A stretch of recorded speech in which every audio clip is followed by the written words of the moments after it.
Today's video is all about my first day at school and the bullying that I faced as a child growing up. So I remember very clearly the very first day that I was taken to go to school here in England, and I remember being very travel sick. I remember being very ill, in the bus, in sort of like this school bus that I was taken into, to go to school. And I remember being really sick, like travel sick. But anyway, we come to school now and we've been introduced by the teacher, and I'm looking at her and I remember my father teaching us a couple of English words, which is yes, no, and toilet. That's it. That was the three words that we knew. Yes, no, toilet. Anyway, we met the teacher for the very first time. I remember looking around in the classroom, everyone looks really different from me, because remember in the 80s, it was not multicultural how it is now. So really and truly, I was the only girl in the classroom, or the only child in the classroom that's Chinese, that's oriental. There was no other race really, only British. No other race. I was the only girl in the classroom that stood out with black hair, small eyes, And I remember my teacher, saying hello to me, but I really wasn't paying much attention, because I'm looking around, being really scared, not knowing what to do. Where am I? What am I doing? Kind of thing.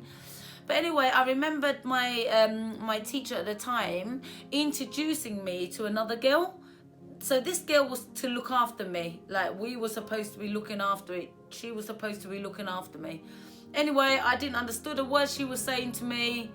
I was just a lost soul in this lost world that I was in. I was lost. I was really lost. But anyway, I was 8 years old and I started school for the very first time.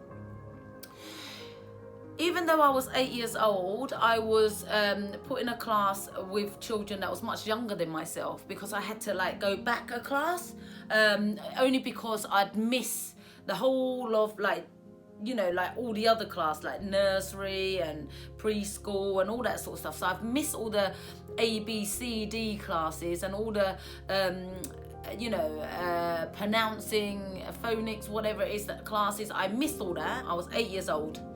I remember not really understanding much, not really understanding much. I remember being taken out of class a lot to have one-to-ones with a separate teacher.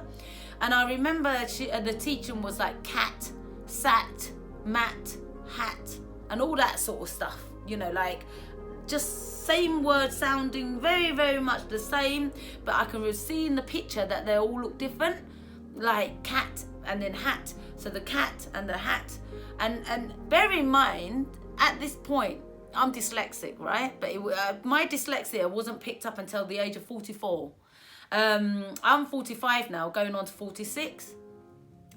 So so anyway, hat, cat, mat, all that sort of stuff was going on, and then it was break time, and I remember being surrounded by loads of kids, really making fun out of me, speaking weird tone, all that sort of stuff.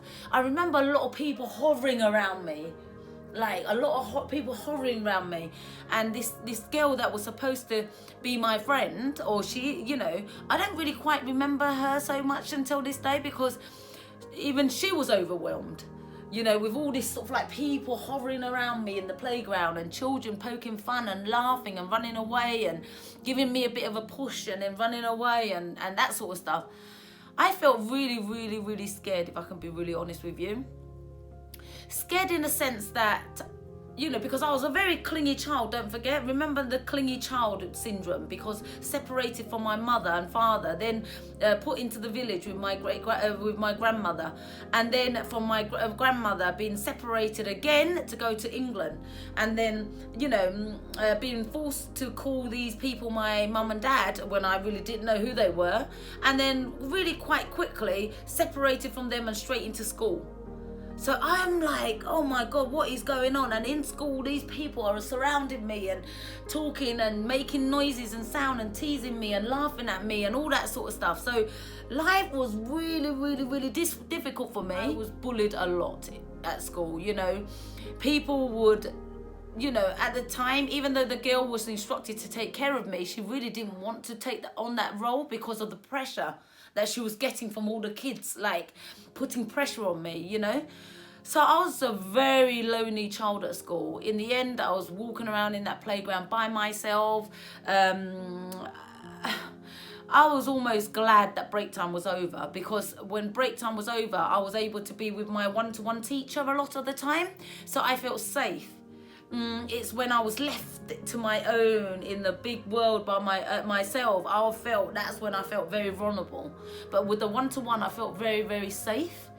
That went on for a while, and I left junior school. I went on to high school, to an all-girls school, and again the bullying didn't stop. It was a convent school that I went to, all girls, and I was the one girl, if not the only girl in the school that was Chinese at the time.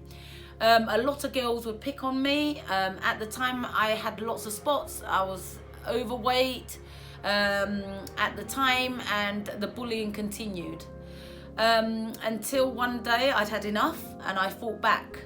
And that's when I really had my very first fight.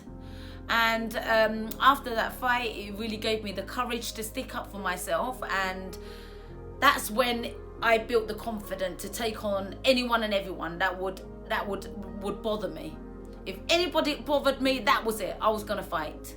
So really, I spent a lot of my secondary school life really just fighting battles with the girls. You know, you can imagine girls put together, right? How bitchy things was. And so I remember fighting a lot.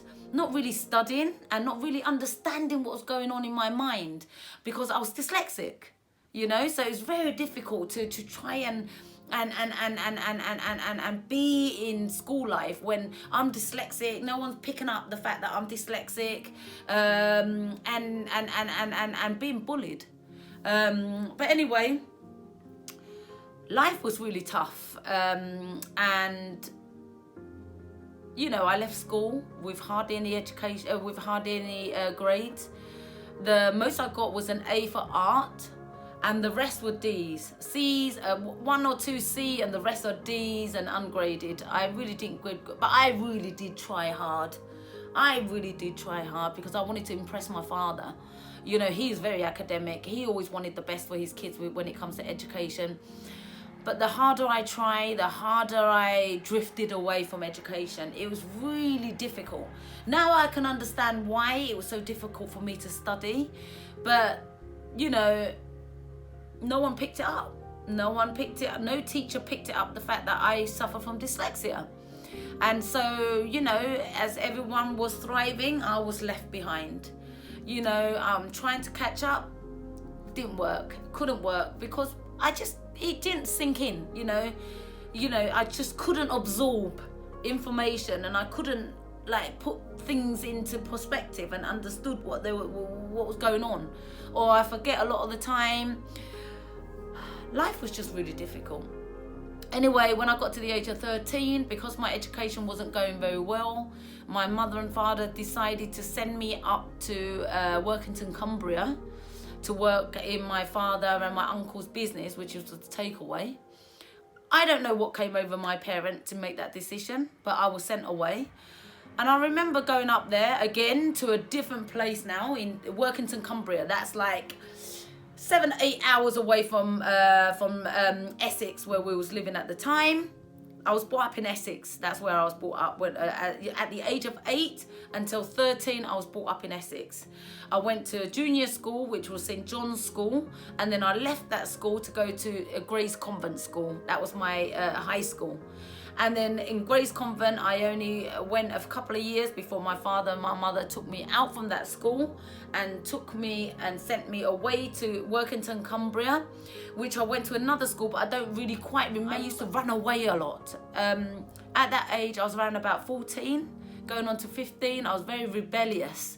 and I used to run away. I used to smoke. I used to dye my hair and stuff like that, and really not really like listening, because I was forced to work in the takeaway. Can you imagine, like a child of like 13 going on to 14, right? Working takeaway times, 5 o'clock until 11 o'clock at night. Where the hell am I gonna find the strength to study? And plus, on top of that, I'm dyslexic, which no one's picked up at the time.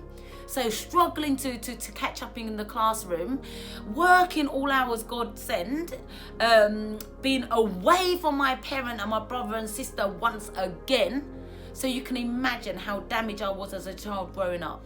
So in the next video, guys, I will talk to you guys about, you know, moving from Cumbria back to London now, because my mum and dad had moved from Essex and they've moved to London. To pick up the pieces once again. So a lot of moving around, very damaged, very damaged.